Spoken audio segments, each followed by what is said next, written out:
Good morning. कैसे हैं आप सभी। तो आज मैं आपको नवोदय में आने वाले कुछ गणित के सवाल हल करवाता हूं। यदि आपने चैनल को सब्सक्राइब नहीं किया है तो सबसे पहले आप चैनल को सब्सक्राइब करें। तो प्रश्न देखिए, अब एक वर्ग का क्षेत्रफल 16 सेंटीमीटर लंबाई और 9 सेंटीमीटर चौड़ाई वाले आयत के क्षेत्रफल के बराबर है। मतलब आयत की लंबाई दे रखी है यहाँ पे 16 सेंटीमीटर और चौड़ाई है 9 सेंटीमीटर। इसके क्षेत्रफल के बराबर इस एक वर्ग का क्षेत्रफल है। ज्ञात करवा रहा है वर्ग का परिमाप। तो अपन हल करते हैं इसमें। सबसे पहले जो क्या दे रखा है ये लिख लेते हैं हम। अपने को दे रखा है आयत की लंबाई। आयत की लंबाई दे रखी है 16 सेंटीमीटर। ध्यान से देखना, आयत की लंबाई तो दे रखी है 16 सेंटीमीटर और चौड़ाई दे रखी है 9 सेंटीमीटर। इसकी चौड़ाई 9 सेंटीमीटर।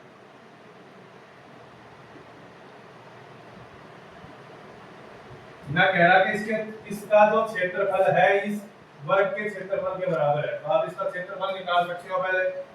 तो यहाँ हम निकाल लेंगे आयत का क्षेत्रफल।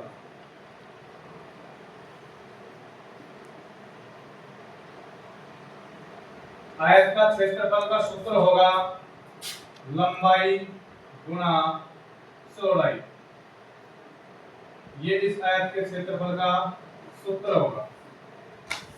तो यहाँ लंबाई तो दे रखी है 16 सेंटीमीटर और गुणा में चौड़ाई दे रखी है 9 सेंटीमीटर। तो गुणा कर दोगे, 16 को 9 से गुणा करो, 16 में 144। यहाँ सेंटीमीटर को अगर सेंटीमीटर से गुणा करोगे तो सेंटीमीटर स्क्वायर आ जाएगा। ये आपका आयत का क्षेत्रफल आ गया। ये कह रहा है ये वर्ग का क्षेत्रफल और आयत का क्षेत्रफल दोनों बराबर है। तो ये प्रश्न कह रहा है कि वर्ग का क्षेत्रफल और ये आयत का जो क्षेत्रफल है ये दोनों बराबर है।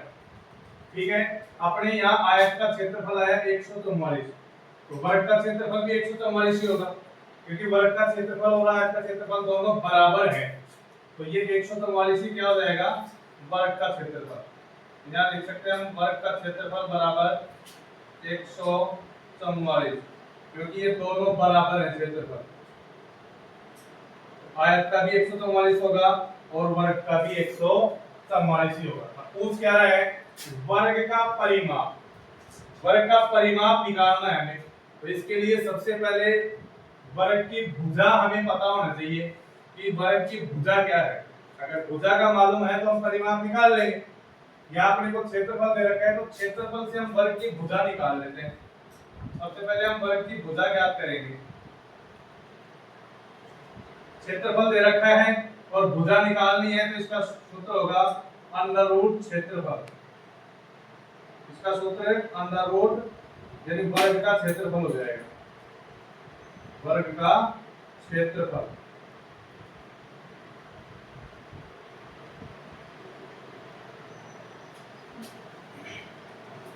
तो यहाँ क्षेत्रफल दे रखा है आपको 144, तो अंडर रूट 144। अगर अंडर रूट का चिन्ह आया तो इसका मतलब हम 144 का वर्गमूल निकालेंगे।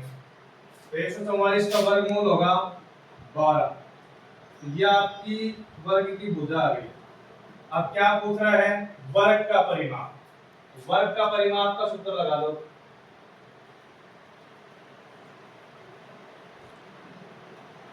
वर्ग का परिमाप का सूत्र है 4 गुणा भुजा। 4 गुणा भुजा। तो यहाँ 4 गुणा भुजा आप दी आपकी 12 सेंटीमीटर। तो गुणा करो 12 चौके 48। तो ये 48 सेंटीमीटर आ गया आपका इसका। ये प्रश्न है, बिल्कुल आसान तरीका है, बस ये सूत्र याद होने चाहिए आपके और कोई दिक्कत नहीं है। कर लो अब इसको।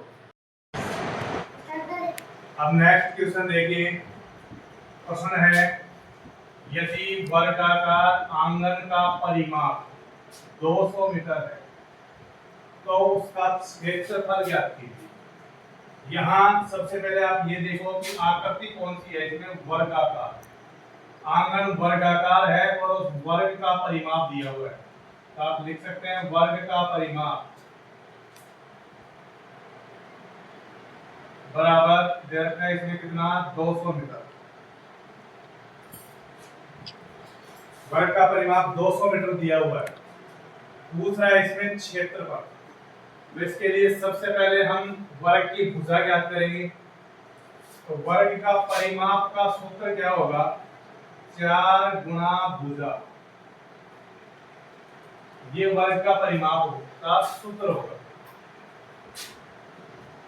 तो 4 गुणा भुजा बराबर जो परिमाप दिया हुआ है इसको आप इसके बराबर में लिख दो, 200 मीटर। अब यहाँ भुजा का मान निकालोगे आप, भुजा तो बराबर यहाँ 200, इस 4 का पक्षांतरण करोगे, यहाँ 4 और भुजा के बीच में किसका चिन्ह है, गुणा का। तो ये 4 इधर आएगा तो इसके बगल में हो जाएगा, चिन्ह बदल जाएगा। तो भुजा बराबर 200 में भाग दोगे 4 का, तो 200 में 4 का भाग दिया तो 50 बार चला जाएगा। ये 50 मीटर इसकी भुजा आ गई। ये वर्ग की भुजा है। अब निकालना क्या है, इसका क्षेत्रफल ज्ञात करना है, किसका, वर्ग का। वही है वर्ग का क्षेत्रफल।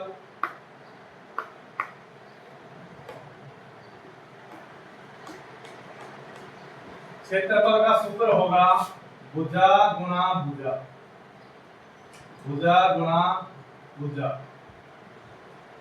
अब आप देखिए इसमें वर्ग की भुजा कितनी दे रखी है, 50 मीटर, ठीक है। और सूत्र क्या है, भुजा गुणा भुजा। तो यहाँ भुजा 50 है तो क्या कर दोगे आप, 50 गुणा 50। 50 को 50 से गुणा करोगे तो 5 पंजे 25 और 0 और 0, 2500 मीटर स्क्वायर आ गया। ये इसका क्षेत्रफल आ गया। मतलब वर्ग का परिमाप दे रखा था 200 मीटर और इसका क्षेत्रफल पूछा था। तो सबसे पहले हम इसकी भुजा निकाल लिए। वर्ग के परिमाप दे रखे हैं 200, भुजा इसका परिमाप का सूत्र है 4 गुणा भुजा और इसको बराबर रखते हैं 200। भुजा निकालेंगे तो 4 को इस इधर पक्षांतरण करेंगे, बटा में आ जाएगा। 200 में 4 का भाग दिया, 50 बार लिया। वर्ग का क्षेत्रफल भुजा गुणा भुजा होता है तो 50 गुणा 50 कर दो, कितना आ जाएगा, 2500 मीटर स्क्वायर। ये आपका क्षेत्रफल आ गया। अब नेक्स्ट क्वेश्चन देखिए, क्वेश्चन है अपना, एक फर्श की माप, एक फर्श की माप 5 मीटर और 4 मीटर है। फर्श को ढकने के लिए कितनी टाइलों की आवश्यकता होगी यदि एक टाइल की माप 80 सेंटीमीटर 50 सेंटीमीटर।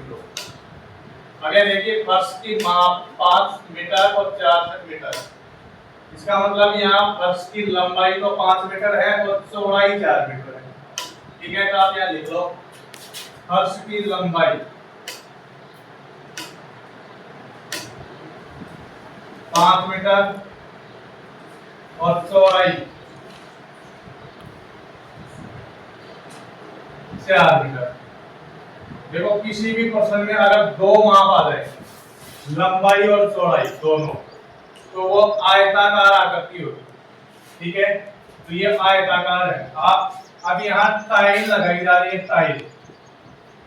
तो किसी भी वस्तु, जगह या किसी भी आकृति में कोई भी काम किया जाए, यानी टाइल लगाई जाए, उसमें छत डाली जाए, कोई डिजाइन किया जाए, कोई रंग पेंट किया जाए, तो उसका हम निकालेंगे क्षेत्रफल, चाहे वो आयताकार हो और चाहे वो वर्गाकार हो।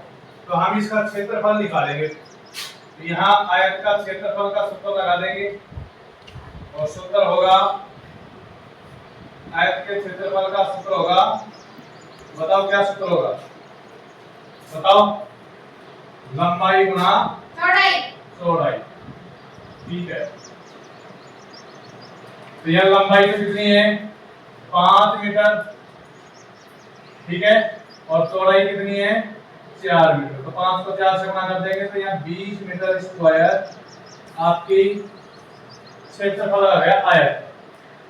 अब यहाँ एक टाइल की माप दे रखी है, टाइल की माप, आप टाइल का भी क्षेत्रफल निकाल लो।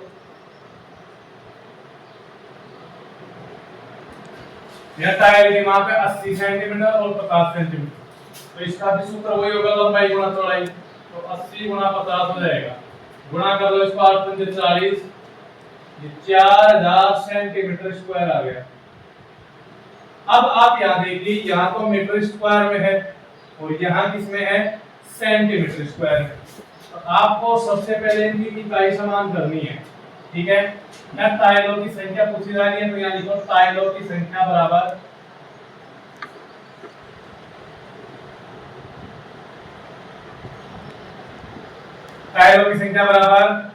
फर्श का क्षेत्रफल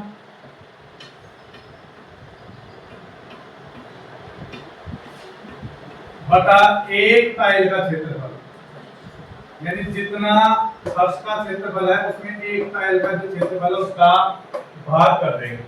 फर्श का क्षेत्रफल आपने आया है 20 मीटर स्क्वायर और एक टाइल का क्षेत्रफल आया 4000।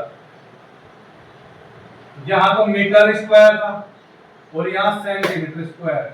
अब यहाँ इकाई समान कर लेंगे हम, एक मीटर में 100 सेंटीमीटर होते हैं। अब यहाँ स्क्वायर में है मीटर स्क्वायर, तो यहाँ स्क्वायर में लिखेंगे अपन, एक मीटर में जो है 100 सेंटीमीटर होते हैं, तो आप एक मीटर स्क्वायर का निकालोगे तो यहाँ 100 गुणा 100 हो जाएगा। एक मीटर में तो 100 सेंटीमीटर होंगे, लेकिन अगर मीटर स्क्वायर का निकालोगे तो 100 गुणा 100 यानी 10,000 सेंटीमीटर होगा एक मीटर स्क्वायर में। ये चीज ध्यान रखनी है। तो आपको 20 को किससे गुणा करना है, 10,000 से, और बटा में 4000 करता है, ऐसे कैसे। अब देखो 1 2 3 3 जीरो काट दो, इसकी ऐसे कैसे कई 3 जीरो 3 जीरो ऊपर नीचे। अब यहाँ 20 गुणा 10 बचा है, तो गुणा करोगे तो आपके 200 आ जाएगा। बता में क्या बच गया, 4। 200 में 4 का भाग दे दो तो यहाँ 50 आएंगे, तो मतलब 50 टाइलों की आवश्यकता होगी। कितनी टाइलें होंगी यहाँ पे, 50। समझ में आ गया, कर लो उतार।